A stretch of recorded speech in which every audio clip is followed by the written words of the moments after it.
Welcome to Have You Seen This? The world's only podcast about obscure, overlooked, and misbegotten visual media. All discussions will be spoiler heavy. You have been warned.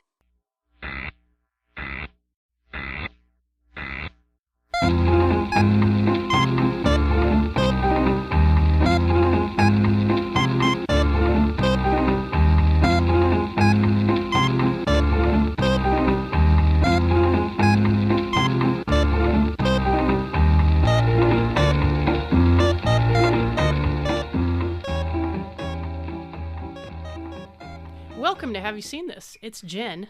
And Tim. And tonight we are broadcasting live from Bryce Dallas Howard's ass. There's plenty of room. Come one, come all. Please come inside Bryce Dallas Howard's ass. Hundreds of likes and counting. Wow. I think we may have found our angle. Yeah, no, for those who don't know yet, we recently started an Instagram account, which is the same as our Twitter handle, HYSTpod. HistPod. It's mostly shit posting. Yeah, cinema-related shit posting. But it's the kind of thing which delights us, and by extension also appears to delight our audience. But our biggest post so far has been the picture I posted that shows that Bryce Dallas Howard, daughter of Ron Howard, has a dump truck ass. Right, yeah. She's a real Pixar mom. She is thick. Yep, and good for her. Yes, exactly. And I tagged it with the red hair hashtag, which, you know, that's kind of a cheat code for Instagram. Yeah, I can see why the lowest common denominator is where it is. Yeah, but anyway, if you like that kind of thing, ladies' butts or screen caps from King Frat. Yeah, if you like looking at attractive A-list celebrities. Yes. Also, like weird stuff, shot on video horror, that kind of thing. I'm hoping to upload clips of our episodes and other kind of exciting video content. The video I made of the prince from Krull, like trying to force attract a glazed donut, is on there. A glazed donut, you mean? A glazed donut. Yeah, calling back to, 20 episodes ago? So do join us on Instagram at HYSTpod if you're so inclined. Of course, you can also follow the Twitter, which is the same handle, HYSTpod. I also would like to shout out a new patron. This one goes out to Keller. Thanks for joining us. And if you would like to be cool like Keller, that's patreon.com/haveyouseenthis. You can join us for a pledge of as low as $2 a month. Now, business is concluded, so we can get to dessert, the good stuff. What are we talking about today, Tim? There is a singular acting style that is embodied by Nicolas Cage. I'm butchering the phrase, but the internet describes his acting style as his worst is also his best. Mm-hmm. Like he's sort of Schrodinger's cat of performances, where no matter how unhinged and just ridiculous and absurd his performance is, you don't know if like the joke is on you or like if you're in on it. You can't tell. So like no matter how goofy and off-putting and inappropriate his performances, I think that because he commits to it and he does it every time, you're like, this is what you're getting. And when you get that, you're like, okay, like this is a good Nicolas Cage performance. Even though it's not a good performance, I don't know. I've been turning this around in my head all day. I can't make sense of it, but we're trying to get to the bottom of why Nicolas Cage acts the way he does. It's funny that you put it that way because, you know, as longtime listeners might recall, I think I've said it on the show before, I've never really been on the Nicolas Cage train.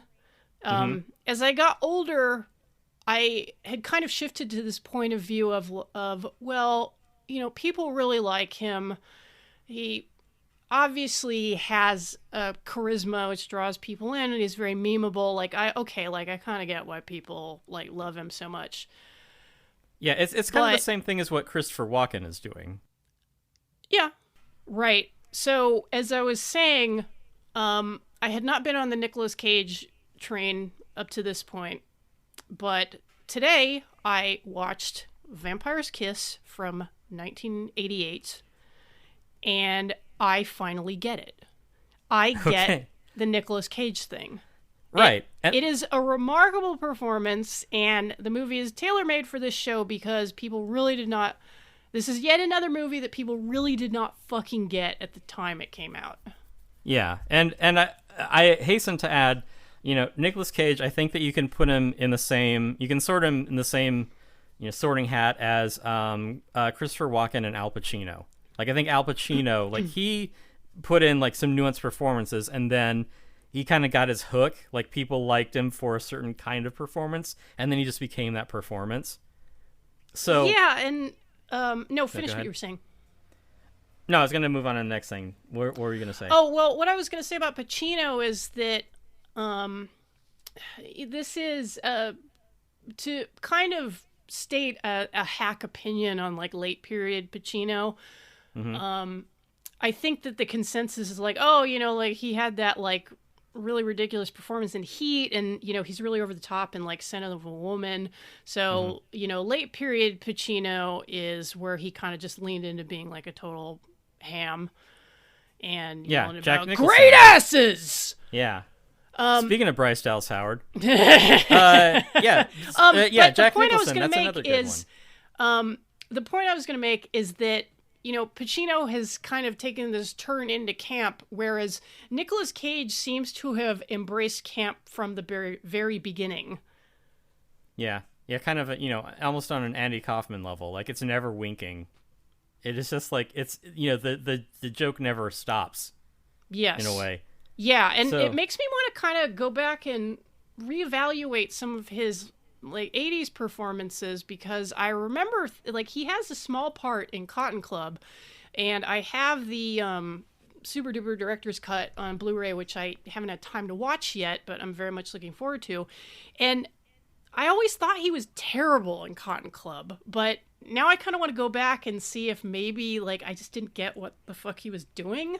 He's doing something. Cotton Club being another movie which didn't land at the time, which we will talk about at some point in the future. But for now, we're talking about Vampire's Kiss. What did you think about Vampire's Kiss, Tim? Well, the reason that I had suggested this is because, in the pop culture zeitgeist, Nicolas Cage is expected, to have a certain kind of performance, and you've seen that in, The Wicker Man, obviously. You've seen that, you've seen him hamming it up in Face Off. Mm-hmm. Like, there's that notorious scene of him like losing his mind and trashing a bathroom in Mandy, like all of Mandy. There's him in Con Air, which that's a whole topic for another time, just the entire movie of Con Air. So what I wanted to get at is like, at what point did Nicolas Cage like find his muse? Like, when did he find his voice? Because you might be like a Johnny-come-lately to be like, oh, this performance in Mandy is really unhinged. And it's like, that wasn't the first one. Let's go back, further earlier into his career and like find, when did Nicolas Cage start being Nicolas Cage? Because he isn't really like that in, say, Raising Arizona. Yeah, because it's like it's a comedic performance, but it's very well balanced, and like he's definitely capable of doing very serious drama. Like he got a lot of good press for Leaving Las Vegas, for example. So that's sort of like him reminding, like, I can do the normal stuff. It's but here's what I want to be doing. Yeah, and he that movie Pig just came out, and he's getting like raves for that performance. So yeah, I mean, he might just be the movie actor with like the greatest range possible. Like, I don't know. We could probably argue about that for hours. I guess like I was at the Andy Warhol Museum recently, and you see this with a lot of pop art or with a lot of modern art, where the shit take is kind of like, oh, my kid could have done that, I could have done that, and it's like, but it isn't just yeah, but you didn't. But it's also like, this artist needed to learn everything about art to get to that point to create this thing. Mm-hmm. It's all the stuff you don't see leading into that.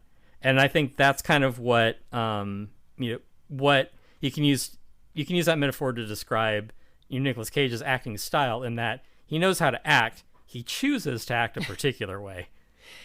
Yeah, and I wonder if it doesn't have a lot to do with the fact that he's actually a Coppola, and his right. His surname was a deliberate name change because, of course, it's Luke Cage. That's exactly right. Because he's a comic book fiend. Yeah. He obviously, when you are in a very famous family, it does fucking open doors. Like, let's be real. Yes. But I mean, look at Sofia Coppola's career, for fuck's sake. That dumb bitch. Yeah, anyway, but anyway. It does open doors, but I feel that for Nicolas Cage, the name was becoming a little bit of an albatross for him. Where he would, try out for a role and people would just want to talk about his uncle. Yeah. So, the deliberate decision to kind of cast that off and forge his own path. And, we do talk a lot about, we try to keep people cognizant of the fact of how important nepotism and class and things like that are in Hollywood. And I can't deny that this has definitely benefited Nicolas Cage, but he's really gone like above and beyond with it. Yeah, he seems to have made an effort to not, so that one can't just be like, oh, he's a fairly, standard competent actor who got here because of, connections. Yeah. He is still, working to make a name for himself that isn't Coppola. Yeah, and he'll do weird shit. So, yeah, respect. And this movie is definitely weird shit. And honestly, like, I fucking loved it. Yeah, like he had me from the start with the needless, unconvincing accent that he's doing. He talks a little bit like this. I don't even know what that is. What kind of accent is that?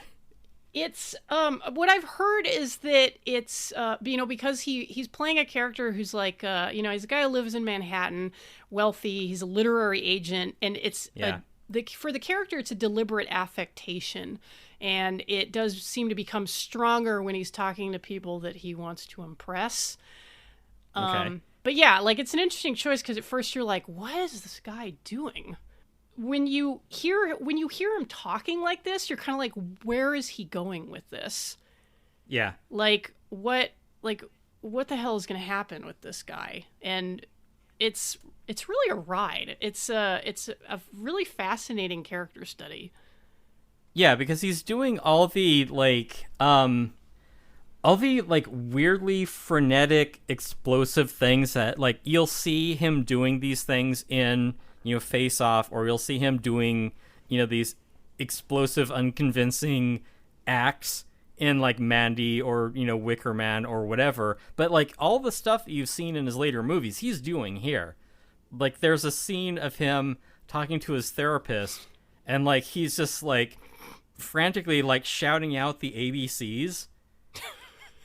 I was practically crying laughing by that point. It's such a weird, unhinged moment that like to see him do it in anything else, you're like, yeah, okay, he's doing the same thing that he did in Vampire's Kiss. Well, it's a very deliberate decision in Vampire's Kiss because, like, on one level, this movie is about a man having a psychotic break, but on a deeper level, it's really about somebody just going absolutely insane with misogyny. I think you're watching American Psycho. Well, I have heard that this performance informed Christian Bale's in American Psycho. I can totally see that because it does kind of swim in that cesspool of, late 80s Manhattan excess. Yeah. The sort of the greed is good mantra. Yes. Yeah, it, like, there's, him out at a bar, and there are people discussing, like their investment portfolios. I don't remember if there's any blow in this or not, but like, yes, there is. Yeah, but spiritually there sure as hell is. But yeah, so it is in that same kind of miasma of what the maybe of the frantic competitive social climbing New Yorker was feeling at the time. Maybe that's what's coming out here. Well, and this was also a time, the rise of the yuppie, and people really fucking hated yuppies.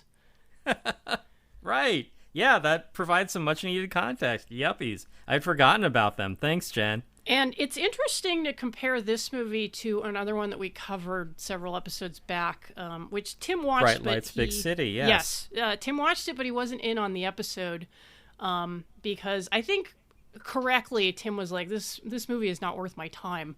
And it is a movie which is based on, it's based on the J. McInerney novel, and a book which turned out to be better than I thought it would, but it still is kind of in that very like superficial New York milieu. And this movie is absolutely a takeoff of that kind of thing. Right. Yeah, it does certainly feel that way. That impression does definitely come across. And also, what's more 80s than Jennifer Beals? Right. Yes, Jennifer Beals as the vampire ? Yeah, and I feel a little bad for her because she did The Bride and then she did this, and both of those movies flopped horribly. But honestly, this movie is a real winner. I haven't seen The Bride in a while, but I remember it being not good. Yeah. Well, she'll always have Flashdance. Mm-hmm. Even though that wasn't actually her dancing in the long shot. Oh, hey, Jen, did you know that John Lennon used to beat his wife, too? Mm-hmm. Wow. Thanks. I heard he did heroin, too. Oh, well, really? So it has that 80s New York yuppie energy to it. Nicolas Cage is playing just this weird character, and he's a real piece of shit. Yeah, he is. He has an assistant who dresses like a Quaker, played by Maria Conchita Alonso, whose name I only know because of the riff tracks of McBain. Yes. And interesting side note about Maria Conchita Alonso, which I won't spend too much time on because it's not really relevant to a lot of the themes in this movie, but it must be said, like, if any of you have seen McBain, not the extended Simpsons bit, but the James... It's Christopher Walken. Yes, yeah. The James Glickenhaus movie with Christopher Walken. My impression is not very good, but... no one's is. It doesn't have to be. Most people don't do a good Walken. No, they don't. You just gotta work on your Hackman, and you'll be good. It's a very bizarre reactionary movie about a ragtag group of Vietnam veterans who, at the behest of a very weepy Maria Conchita Alonso, steamroll through Colombia, pull off a coup to avenge her brother's death and depose a dictator. Weird fucking movie that I would actually really like to talk about on the show one day. Well, maybe we can have Bill on and he'll talk about it. Yeah, but it does... Maybe we can have Christopher Walken on. Maybe he'll talk about it. Well, why don't you just talk like Christopher Walken, and then we can just do the show that way. Okay. I will. Attaboy. Yeah. But it's very much in kind of Maria Conchita Alonso's body of work. It really fits in with her kind of thing because, like, her thing is being a Cuban-born Venezuelan who really hates communists. Like, politically, she's very conservative, and so is her brother, who seems to be a complete lunatic. It's a guy named Robert Alonso, who I'm pretty sure wrote his own novel-length Wikipedia entry. I mean... I'm surprising they didn't edit that down. It literally... His Wikipedia entry literally has 18 different sections. Is it longer than the Sonic the Hedgehog entry? Because that's, like, the gold standard for I mean, completionist. Honestly, it might be close, and it's very weird, and I got to find a way to talk about this guy at some point because he seems insane. Right. But let me just read you the last section of this article before the references. This subsection is called Robert Alonzo versus Donald Trump. And then it's got a little cage match. It's got a little subheader that says Alonzo versus Trump, in case you weren't paying attention. And this is the section in full.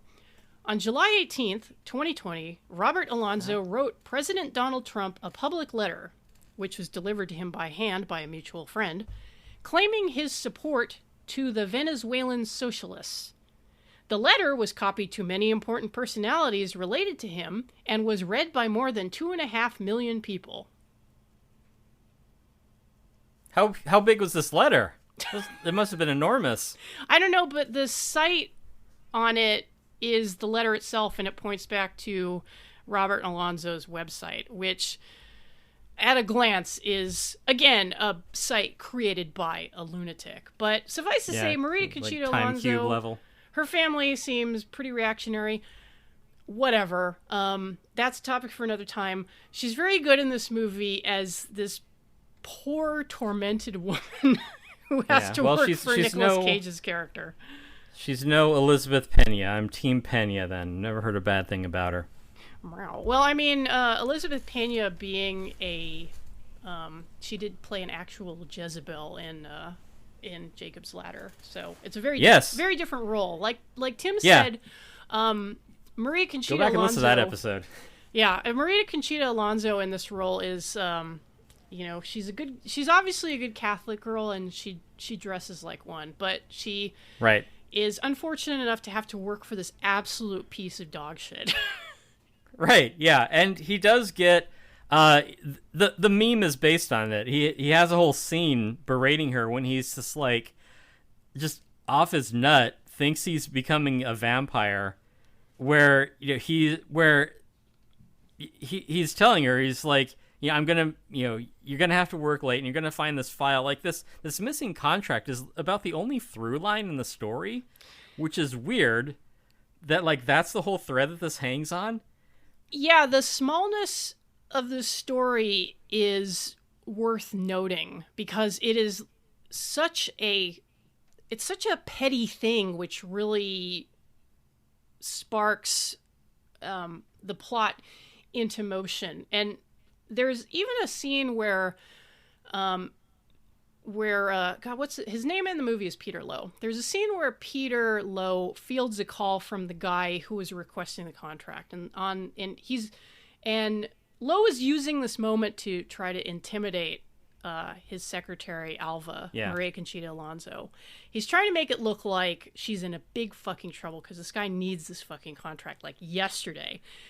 And the guy in the and he's like, go ahead. I'm just gonna finish your joke. No, please. Oh yeah, because the other guy, she can't hear it, but on the other end, the guy's like, yeah, it's no big deal. These things go missing. Just get it to me when you do, or whatever. Mm-hmm. And then Lowe's on the other hand, is like agreeing with him, but then hangs up and he's like, you see, I could not even get a word in edgewise. He's completely he's very upset. You see what trouble you're in. Yeah, and he really has no reason whatsoever to torment this woman, but he is intensely fixated on her. The contract is merely an excuse, and I think it's important that not only do we have a Latino woman in playing the secretary role, but a woman that Lowe goes home with at the beginning of the movie is another woman of color, a black woman, who he just kind of generally fucks over just by being a complete psycho. Right. Yeah. Again, prefiguring American Psycho. Here's another thought too that just came to me based on my shitty impression of Nicolas Cage in this movie. Did my shitty impressions also sound like another sociopathic, famous Manhattan, shallow, rich person? I don't know. I think that guy's great. I think he's one of the greatest guys ever. Everyone's saying it, folks. Yeah, the greatest ever.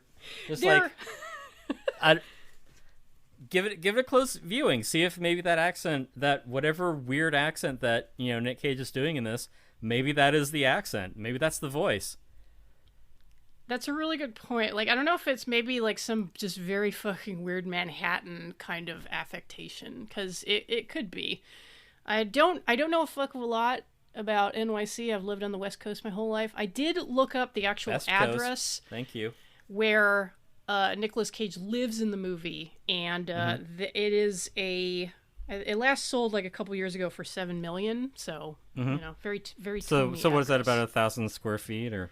Yeah, well, so this is definitely like there's a big class element to this movie as well. I didn't name the actress that Nicolas Cage stands up in the movie at the beginning. Cassie Lemons plays Jackie. Is she that artist type? Yes, he's the one that she's the one that he basically stands up at the gallery, or he's like, yeah, I have to piss, and then he just like leaves. He just bolts. Yeah.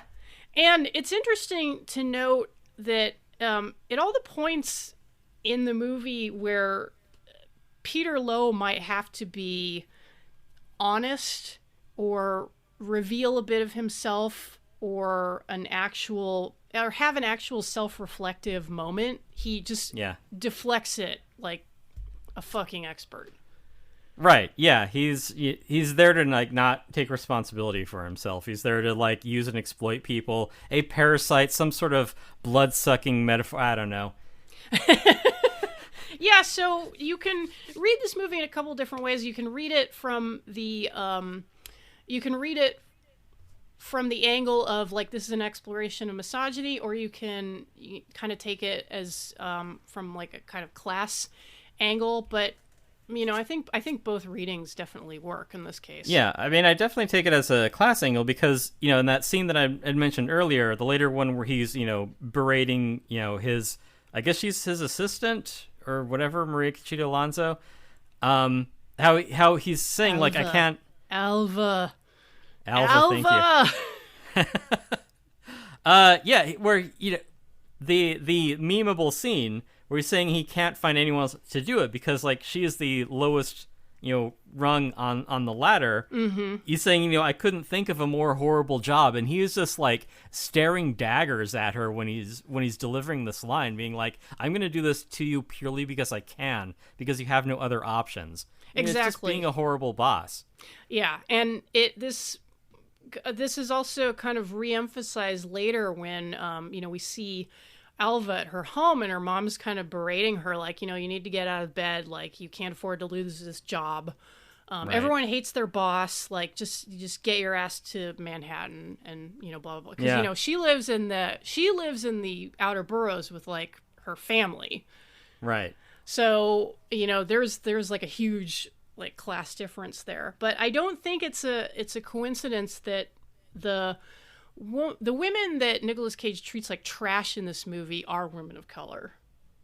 Yeah, but he's also like that. Really like, I mean, but this is a dynamic that plays out with a lot of these kinds of guys, like these fucking like, Strom Thurmond type assholes who like use these women. It's like they're intensely erotically interested in women of color, but yes, because it's just so wrong, race mixing. Exactly. And so dirty. But they can't bring themselves to be in like a actual giving relationship with to be open-minded enough. Yeah. Yeah. And like, it's a recurring thing with Peter Lowe that, especially toward the end of the movie when he's like ranting and raving about finding love, to the point where he invents a new love interest out of whole cloth, who's like a very classy, mirror image of him, intelligent, like white woman who loves all the same things that he does and is, beautiful and agreeable, and who he cannot not misogynistically abuse within like 5 minutes. Right. Like by the time he gets home, he's calling her a bitch and a cunt and like just screaming. Yeah, it just shows what kind of person he is, like at his core. Mm-hmm. So yeah, love or not, this is just like a toxic human being. One of the things that I thought was kind of a missed opportunity, because I'm looking at this from a modern, vampire myth, like a Vampire the Masquerade, level interpretation of, the vampire mythos, if you will. And one of the things too that I noticed, and I think that it gets lost in a lot of, Nick Cage's eccentricities in his performance, but when he is at the club, when he is like fully realizing himself as a vampire, quote unquote vampire, the way that he carries himself, if you had to interpret the body language of Nosferatu in a modern environment, he is doing a Nosferatu pose. Absolutely. Yeah, so he's carrying himself in this weird, like, something that, like, at the time, when, Nosferatu was being made in the 20s, the teens. Yeah. Like, when it is that very, stylized, I can't think of the name of it, that German expressionist style, where it's like, yeah, give a deliberately, like, weird, jarring performance. I have a feeling that, Nick Cage with the proper acting chops saw that and it's like, yeah, why not? I'm going to do that. I'm going to do something that is just so, like, weird and alien.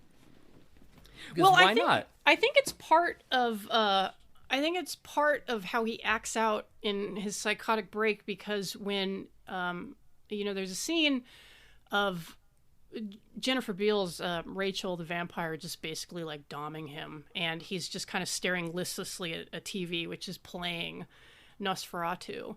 So I think that he gets in his head is like, oh, I'm a vampire, this is just how vampires act. So he starts like hunching into his suit, like he kind of effectively uses the shoulders of the suit to look like a silhouette of Nosferatu. Like there's a moment when he reaches out from under the couch to turn off an alarm, and he's definitely doing like vampire arm, like that right, kind of like affected, graceful way of reaching out. Yeah, so I don't know if it's the actor or the character, but yeah, it's definitely it's purposefully affected, vampire, like Nosferatu style performance.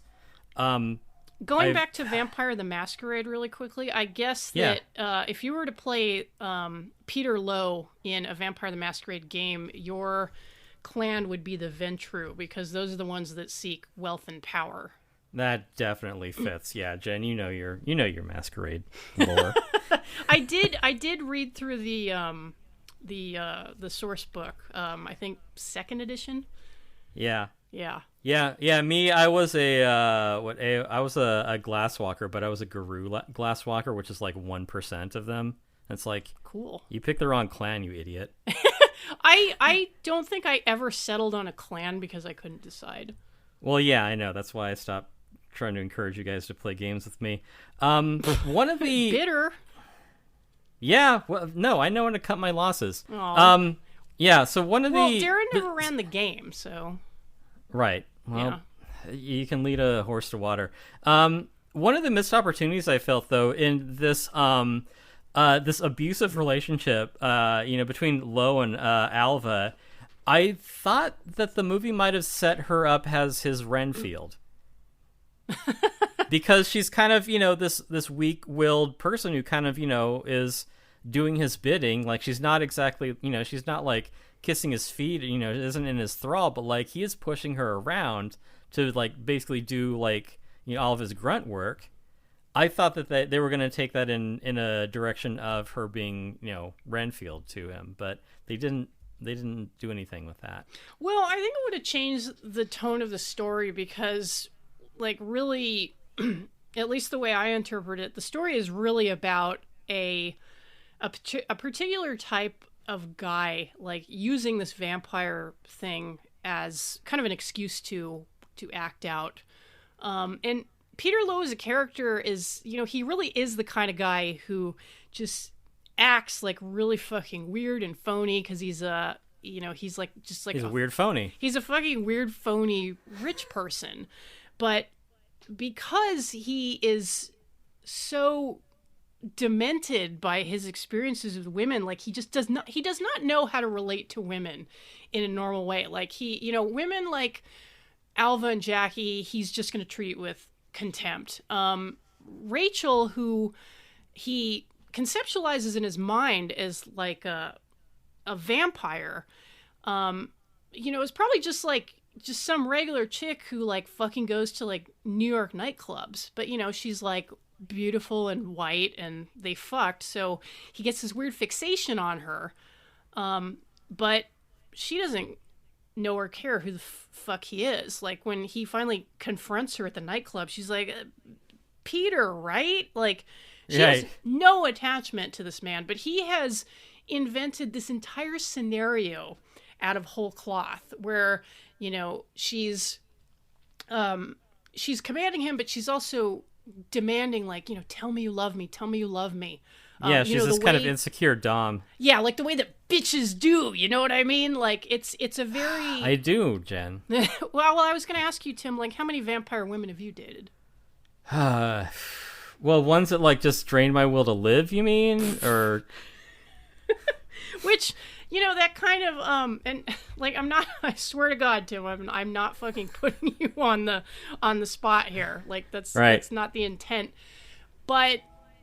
it is the case with like quite a few men that they have these elaborate fantasies of very sexual women, but it's also engenders a kind of terror in them because they have like really conflicting feelings about like giving into that kind of like intense sexuality and like God forbid giving into any kind of like real genuine feeling. So they have to conceptualize women as either like succubuses and vampires or should I say succubi?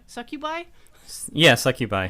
They have to conceptualize women as either succubi or kind of cringing... Suck you by any means necessary. Woo! Or cringing servants like Alva. And yeah, because Alva's costume is so like deliberately what's the word? Just like it's desexualizing. It's so out of place. It's so conservative. Yeah, and it kind of it plays up like her relative innocence, like a lot of her performance, even though like I mean she knows this guy is a fucking lunatic. She's terrified of him. She's like, I have a gun, like I'll shoot you. But yeah, she does have a gun filled with blanks. She's actually terrified of having to pull the trigger, because she is like a more she seems like kind of like a shy Catholic girl. Yes. And a lot of her mannerisms are very placating towards him when he's like, he throws her a bone of like, being like a little bit nice to her, and she's kind of like, okay, like, kind of smiling like a little timidly, in that way that I think a lot of women have experienced when you're dealing with a lunatic, where you're like, okay, like, then that's no, like that's actually fine, like I'm fine, like it's okay, because you don't want to send him off again, right? So right. But what it culminates in is that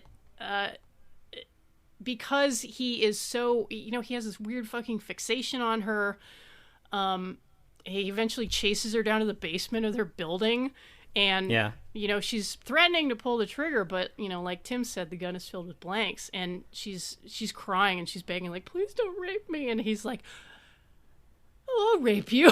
It's just like, 'cause it's like, yeah, this is pretty much where it was going to end up, because in spite of her being like, he's also like goading her. He's also like, shoot me, go ahead. Yeah, because what's she gonna do? I mean, and that's a lot of times how these kind of class conflicts, or just like, a regular play out. Abusive relationship. Yeah, exactly. Like when one person holds the power in the relationship, it's like, yeah, what the fuck are you gonna do? Your gun's filled with blanks, like you can't fucking hurt me. Yeah, like she knows that she's powerless, and he's like goading her to like put up or shut up, but she doesn't have any anything to fight him with. Yeah, she's like, powerless against him. All she's got is like a brother who like wants to basically tune him up. Yeah, like fight for her honor, basically, because he goes over there with a fucking crowbar. Well, yeah, which he does, and it's funny too because and this is not having lived in New York, I can't, speak to, this is my, personal lived experience. But, just from the stories I hear, Nicolas Cage's character sounds like just any random subset of the New York population at any given time. Like, there are some people who are just hanging by it, hanging by a thread, just on the edge, just losing their shit, trying to still get by, like, just, just falling apart. And you have no idea what's going on or, like, why they're like that. It's just, you're seeing a crazy person just shouting and, running down the street the opposite direction of where you're going. No idea why. Yeah, and that's why the setting is really perfect because, this is like a very New York story. And, Nicolas Cage, like, kind of shambling down the street, like, waving a holding piece this of wood. Like, piece of wood. Bloody shirt. Like, just talking nonsense. It's like, hey, only in New York, right? Yeah, talking to himself on a street corner, thinks he's at his therapist. Oh, yeah, also he killed a woman in a nightclub earlier. I also love the part in the nightclub where there's a moment where he's, like, retching, and he does it near a table full of people, and they don't even react to him, like, looking like he's about to vomit. They just get up while still talking and vacate the table. Yeah. Because let's just go over here. Because who knows what happens in that nightclub? Like, night to night. A real nightclub called Tunnel, which was open from sometime in the 80s till like 2001, I believe. Destroyed by Giuliani's administration. Was Sex Hole closed? Sounds like church. Yeah. And earlier in there, too, just the notion that, like, you do not get a goddamn moment's peace in the city is after, like, he's become completely unhinged. Like, he has this psychotic break. He comes to, like, in a bathroom, and he's like, where am I? And he's, like, shouting to himself in the mirror. He's like, I become a vampire. And then there's, like, one of the older, like, coworkers of here is like, will you shut up? Like, he's taking a shit while this is going on. And then, like, when he's running down the street just going, I'm a vampire! I'm a vampire! I'm a vampire! Yeah. And you can imagine that, like, the people that he's passing, like, this isn't the weirdest thing they've seen today. Yeah. So. Which is really, it's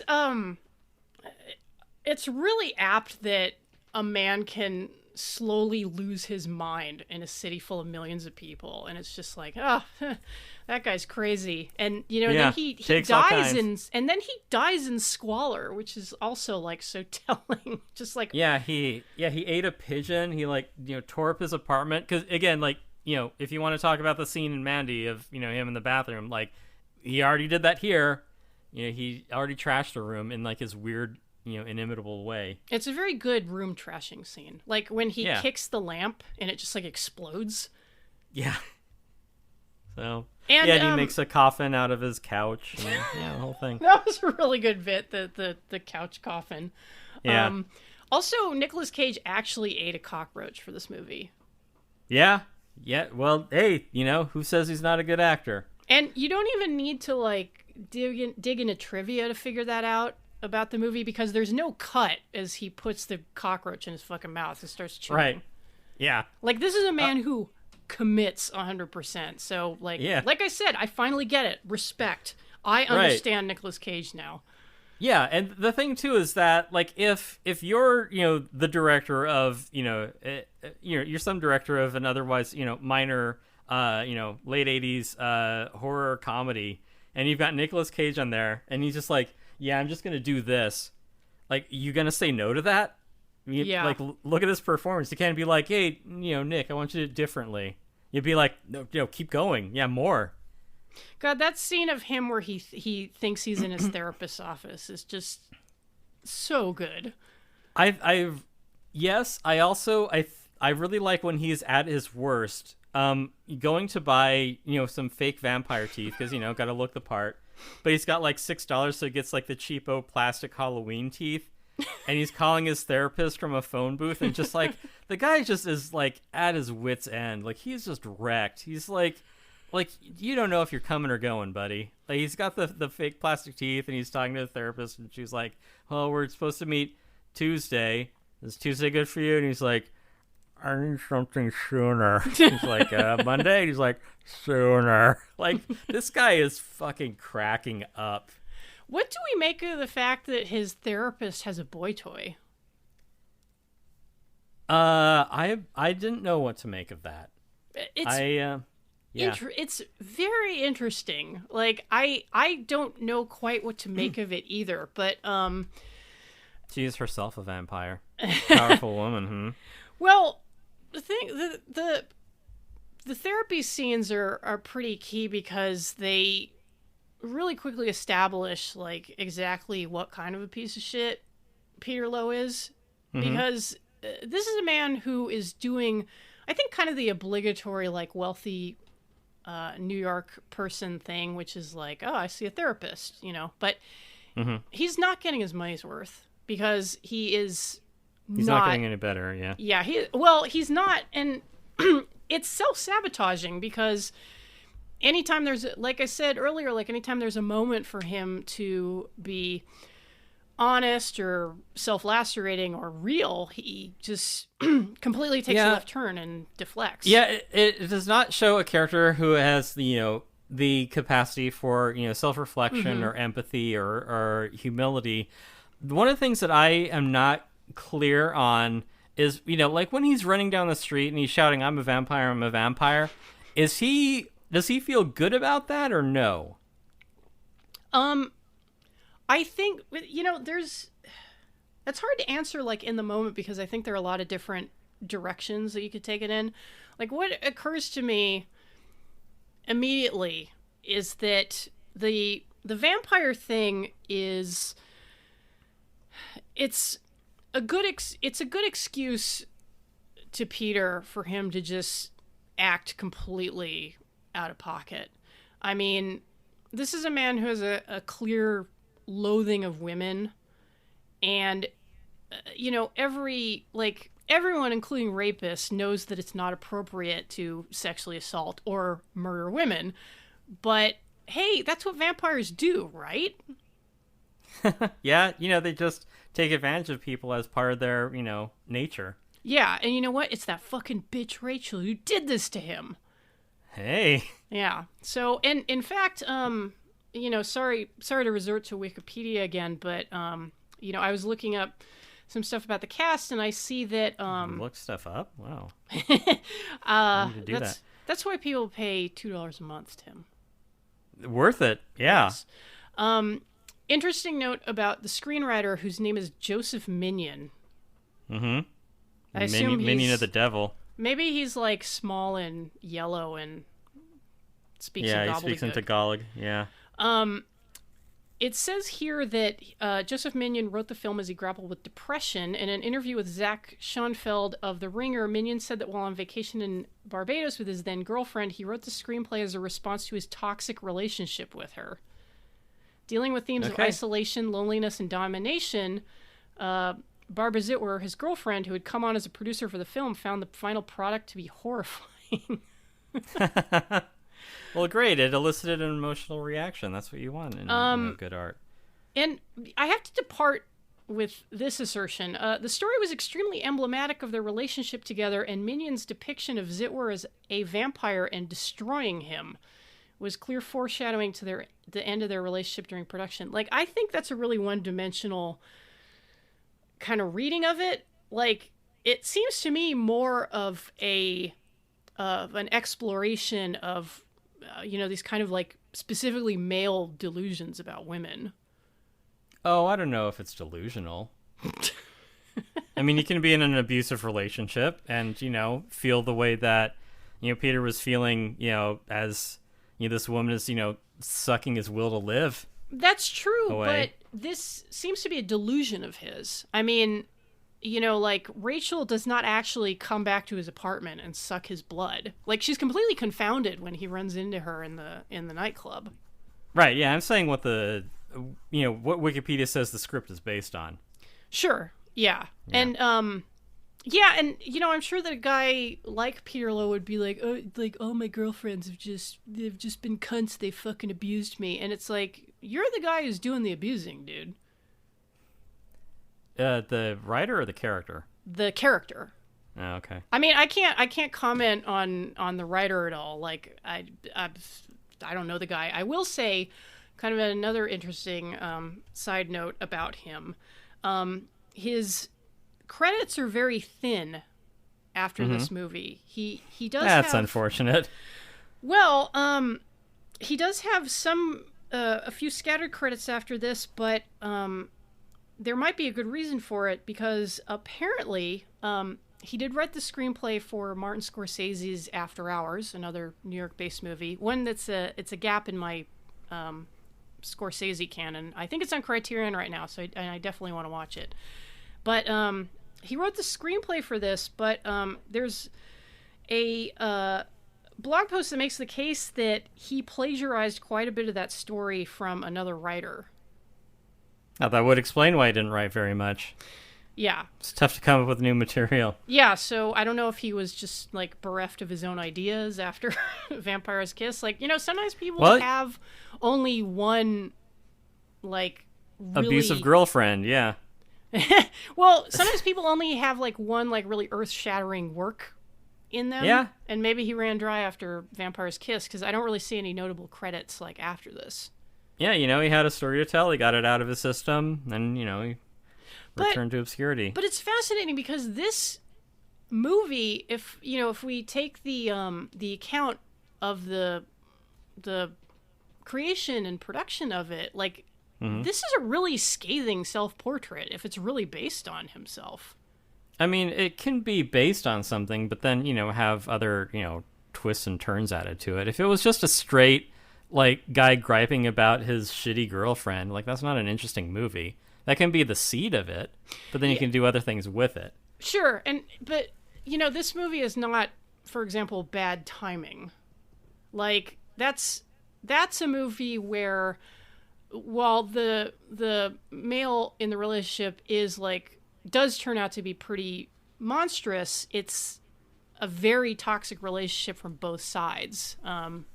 Milena has a lot of fucking problems, and she really acts out. Because she doesn't know any other way to act. Like, she's obviously, like, traumatized, and, you could argue that Art Garfunkel's character has probably been through some kind of trauma to make him, like, such a, cold and miserable person. But, that's a movie which is about a kind of like a mutually abusive relationship. Right. Vampire's Kiss is, I think, an examination of just how bad one man can get. Well, one type of person anyway, because I mean, there's so many I feel environmental factors going into why he is that way. It certainly reflects a kind of person in a certain point in time in a certain place.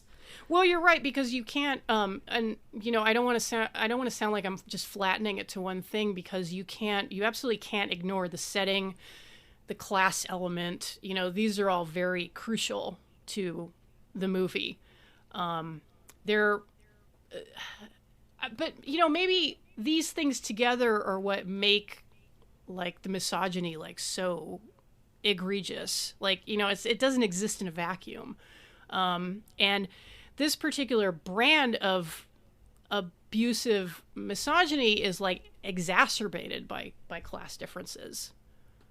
I'm just curious why he fixates on becoming a vampire. What is the vampire metaphor for? Well, I was thinking while I was watching this that, since this movie was made in the 80s and there was a little bit of a resurgence of vampire stories in the 80s, which I think had something to... Well, vampires are perennially popular because humans will always have these anxieties about sexuality, contagion, that kind of thing.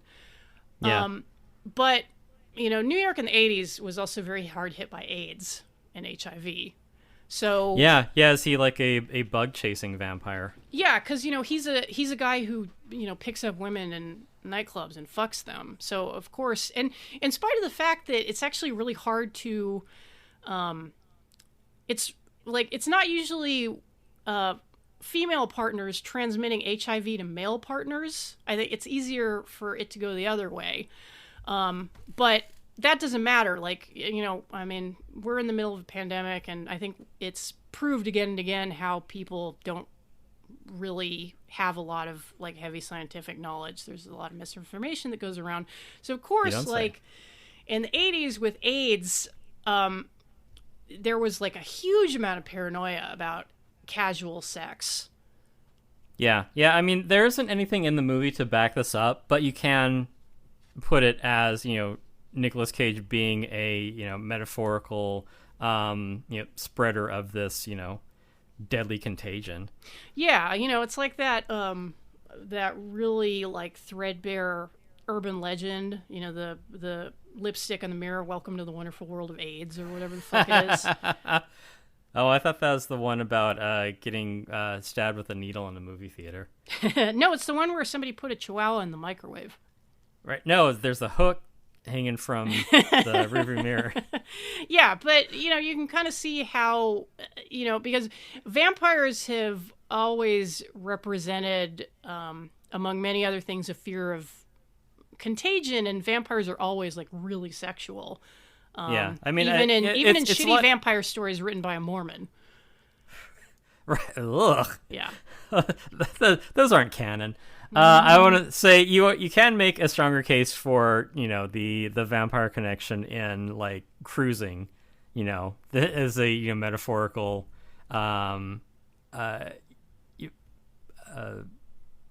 plague. But Cruising was pre-AIDS. Yeah, I'm saying like you can sorry, not vampire. You can make an AIDS metaphor out of Cruising more easily, even though it prefigures that. Oh yeah, no, I get what you're saying. Yeah, for sure, because that particular it's prescient. That particular like gay subcultures and like cruising subcultures have always been about like danger and risk. So of course. Mm-hmm. Yeah, and you don't really see that so much in this. It's just sort of like a predator who appears in the night. Yeah, and like in a way, like maybe Peter Lowe is just kind of displacing his predatory instincts onto this woman, the Jennifer Beals character. Yeah, he goes out. He takes what he wants. He abuses someone of a lower station than himself. Mm-hmm. What other vampire traits do we have that we can impress upon him? Like, maybe it's just that, the way that he sees himself, it's like, yeah, what else could I be? But, it is also a powerful persona to embody. We aren't saying like, oh, no one wishes to be like, hey, I'm a zombie. Hey, I'm a wolf man. Like, I'm the cool, immortal, slayer of maidens. I'm a fucking vampire. Yeah, exactly. And, it's very telling, too, I think, that, I forget, remind me if I mentioned this, because, my brain is Swiss cheese, but near the end, when he thinks he's gone to his therapist's appointment that he made for, like, 7:30 a.m. on a Monday, right.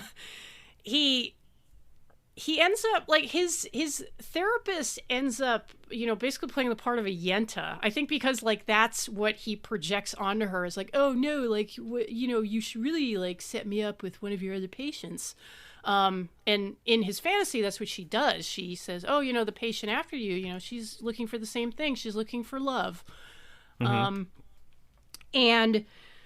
they get together and they make like they're about to leave, and he turns to his therapist and said, oh, well, I did actually rape someone the other night.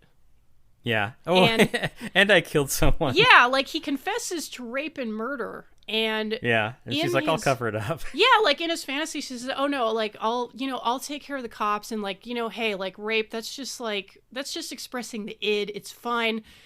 Right. Which is a really accurate kind of portrayal of how rape gets framed in culture a lot of the time, like the way because sexual assault is so terrible, like people will try to explain it away rather than face it, which is how you get people saying things like, well, boys will be boys, like when they've just like when a whole football team like rapes a developmentally disabled girl with a broomstick.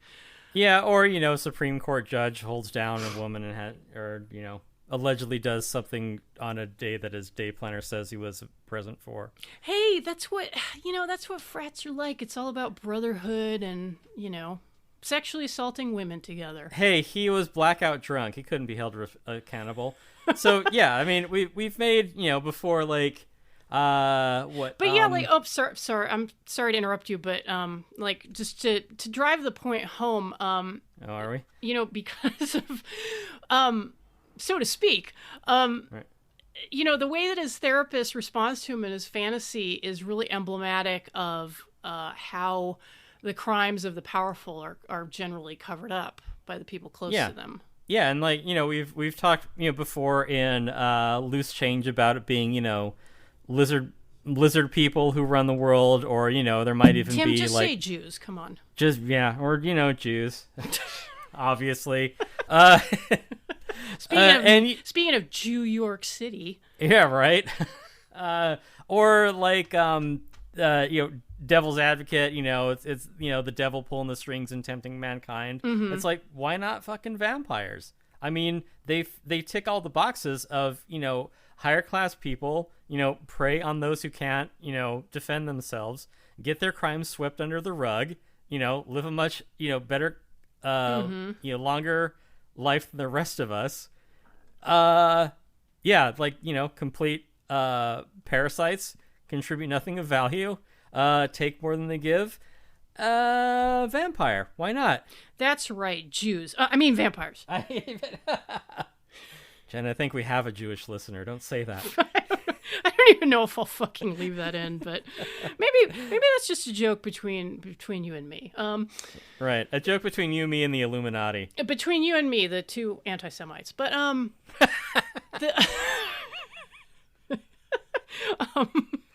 Look, no, it's not Jews. It is a particular Jew. I just want to keep that straight. But no, like I think you really hit on an important point, which is the yuppies are vampires. There, I said it. Well, yeah, because and it's interesting to see Nosferatu evoked in this movie because it's been a while since I've seen Nosferatu, which is a movie that I really enjoy because it still freaks me out. Like that, the shot of the vampire like coming out of the hold of the ship where you just see his like face in his hand. And he's like, and he's got this like hell yeah expression. Oh god, I have full body chills thinking about that single shot. Yeah, it's like I'm going to fuck and kill my way across London. Oh yeah, so okay. Yeah. I had a huge fear of vampires when I was a little kid too. I can understand that. I mean, they're everywhere. I was absolutely terrified as a little kid of being bitten by a vampire and turned into a vampire. Really? But like that's the yeah, because you'd never grow up. It'd be like Interview with the Vampire. You'd be a little Kirsten Dunst your whole life. Oh yeah, that's right. Ooh, yeah, creepy. Yeah, it doesn't matter that she looks like she's 12. She's actually 400 years old. Thank you very much. Oh, I bro, tip my trilby to you. Oh, that's so hot. I'm a libertarian. But because kind of the Bram Stoker, Bela Lugosi, Dracula vision of vampires is of kind of a like nobility. Yeah, he's old money, he's a classy dude, and he's gonna steal your girlfriend. Yeah, and then you contrast it with Nosferatu, who is really like just monstrous. Like, this he's guy a ghoul. You are not going to see that guy at any nightclubs. Right. In New Maybe York. a goth club. They love freaks. He's very like monstrous and animalistic and he isn't somebody who would just kind of like fit in to like a meeting of hedge fund guys or something. But oh yeah, then there's that scene of him with like his cohort, his coworkers, and him just like doing that like braying fake laughing. It feels like the business card scene in American Psycho. And like, not to belabor the point about depictions of misogyny, but, you know, this is very much like a boys' club, and it's like, oh, like, you know, we abuse women and we laugh about it. And right. And you can join that club if you're an abusive woman as well. You know, like it's the abuse that is the key to all this. Yeah. But like, sorry, what point were you going to make, Tim? No, I was just gonna, you know, to reiterate, as Nicolas Cage's character in, you know, Vampire's Kiss being this textbook yuppie Nosferatu.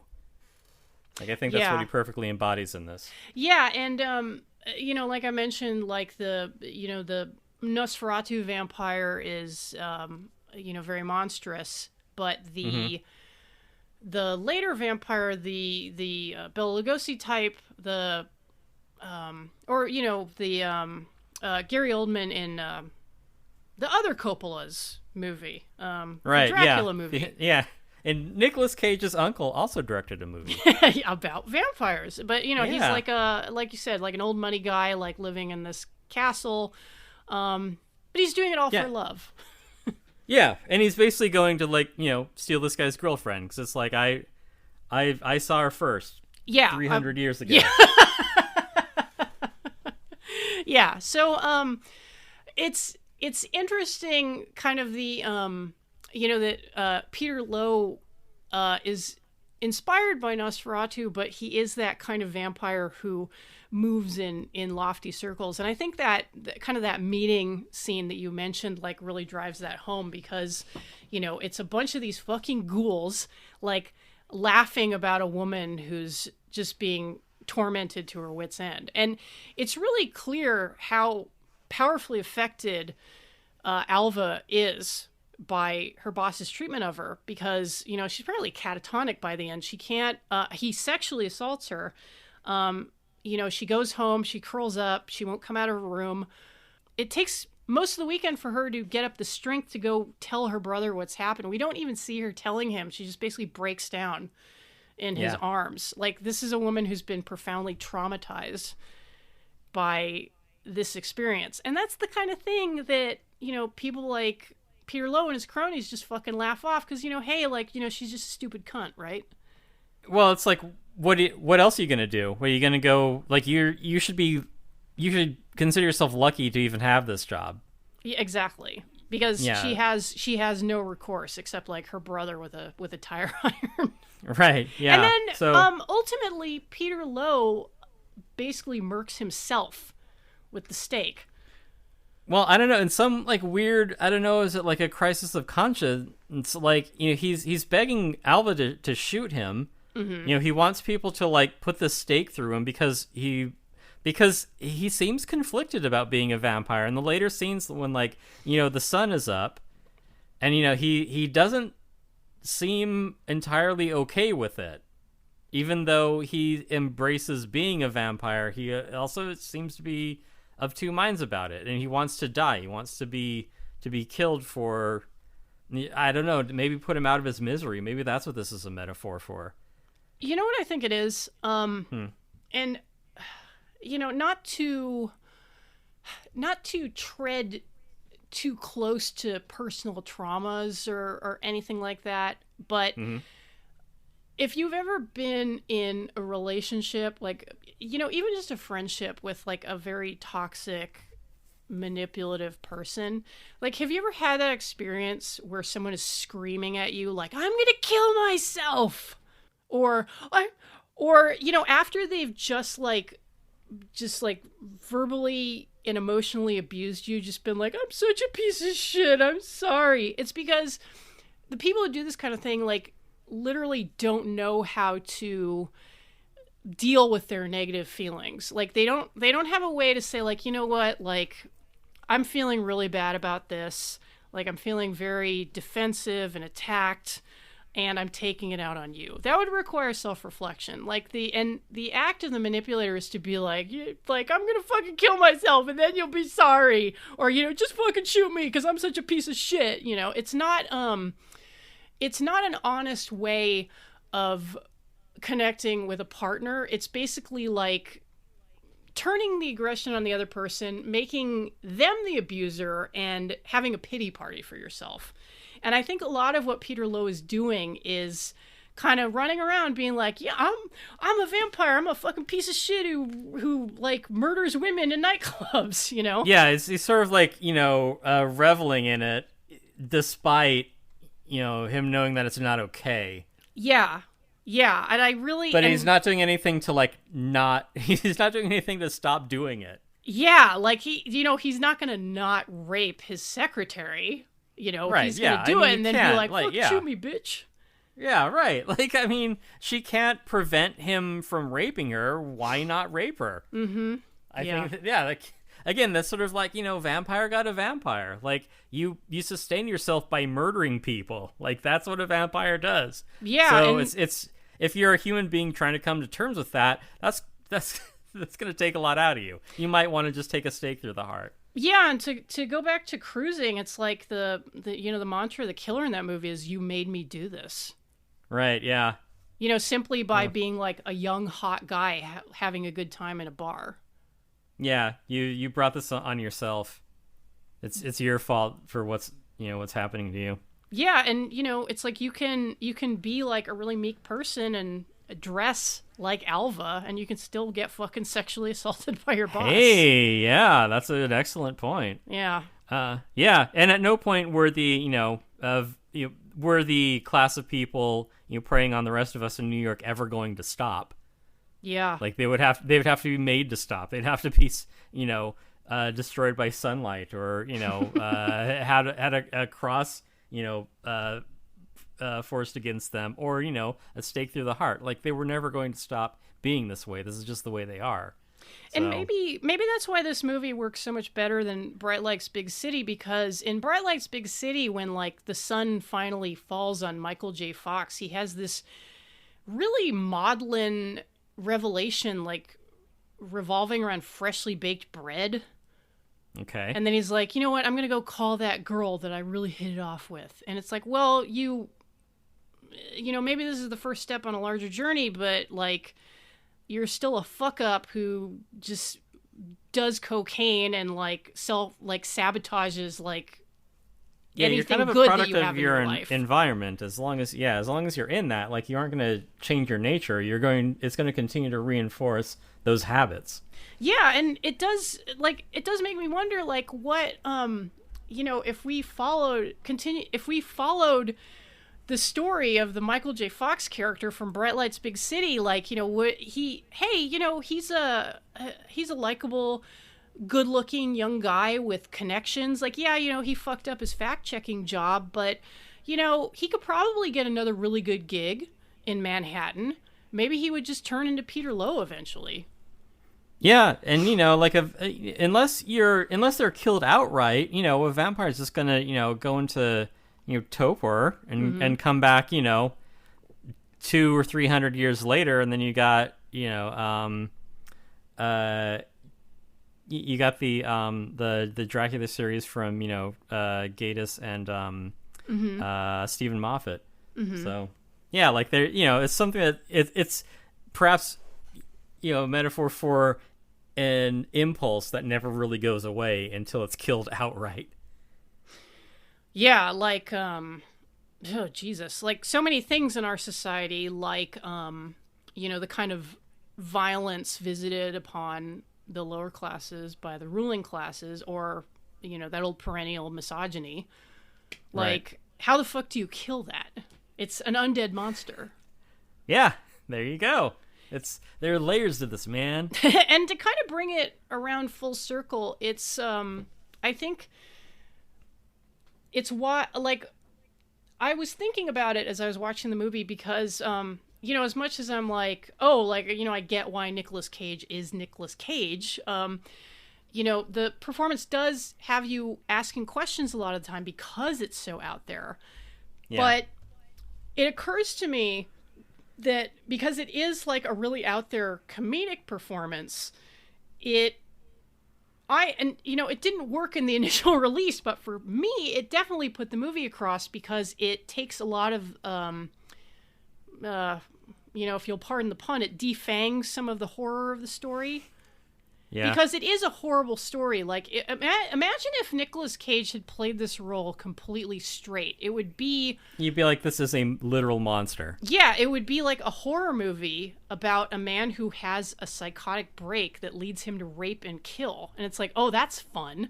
But with the demented Nicolas Cage performance, it takes it into this realm of satire where...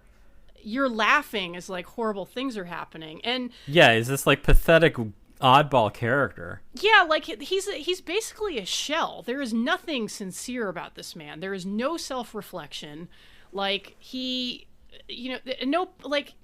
wasting his time with his therapist. Like he's never going to take a hard look at himself. Like, hey, like when he fucking looks in the mirror, like he acts like oh no, where am I? But he is looking at himself, but he can't look at himself. Right. So that's it. That's pretty convenient to be a vampire who like doesn't appear in mirrors. It's like then you never have to look at yourself. Yeah, you never have to face your actions. Yeah, and so like props to Nicolas Cage because like it's a bold choice. I don't know if he would have been able to make it if he hadn't been a Coppola. Like, not hating, just saying. Yeah, I mean, we've seen a lot of like weird singular performances by people who just, came and went. Yeah, I mean, like, compare like the trajectory of Nicolas Cage to say like Steve Railsback. Or Shoe Boogie.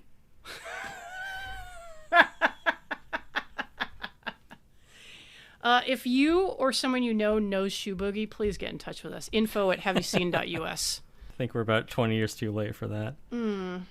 I hope he's out there somewhere listening to his tunes. Yeah, so if you're looking for, the source of, Nicolas Cage being Nicolas Cage, don't stop at The Wicker Man, don't stop at Mandy, don't stop at Face Off.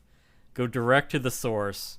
The point, where he is turned from man into vampire, where he becomes Nicolas Cage in Vampire's Kiss. The Nicolas Cage, if you will. Yes. Yeah. Yeah. Nicolas Cage Prime. And by the way, this is free on Pluto TV right now, so if you have Roku, very convenient. You can also watch Pluto TV on your browser, so hey, why not throw on Vampire's Kiss? It's free with ads, but very fucking worth seeing. Yeah, you get what you pay for. Not like our show, which is $2 whole.